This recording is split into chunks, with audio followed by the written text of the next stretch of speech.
Thousands of people have been evacuated from the eastern Caribbean island of St Vincent after a volcano on Friday sent a cloud of ash and smoke high into the air. The Prime Minister said evacuees had been temporarily housed on cruise ships and on safer parts of the island. Our Central America correspondent Will Grant reports.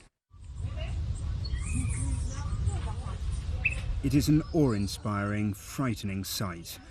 Captured by the islanders of St Vincent as they fled the affected areas, huge, thick plumes of smoke and dust were sent shooting several kilometres into the air as La Soufrière unleashed its incredible explosive power. It was bright, but then the light began to deteriorate. And it wasn't at a slow pace, it was rapidly deteriorating. It was just darkness. And then what happened, then we began to feel something hitting your skin, ash. And as the ash filled the sky and blocked out the sun, these were the scenes as daytime on the island turned as dark as night in moments. These eruptions are rare, just a handful in 200 years. The last was some 40 years ago with no casualties, and the government on St Vincent are trying hard to avoid loss of life this time too. I hereby order as follows. 1.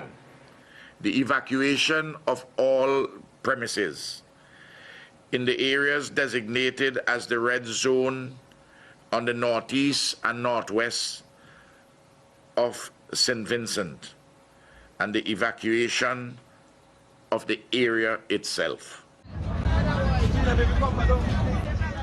To aid the evacuation order, a vessel was sent to the leeward side of the East Caribbean island. A number of large commercial cruise lines which operate in the Caribbean have also pitched in, and some residents found themselves aboard ship if they didn't have safe haven with family elsewhere. This is not a drill.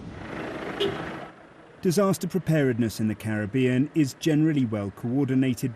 However, a volcanic eruption of this magnitude is a challenge of a different order, especially amid a pandemic. The threat of what can happen if the evacuation doesn't go smoothly is ever present.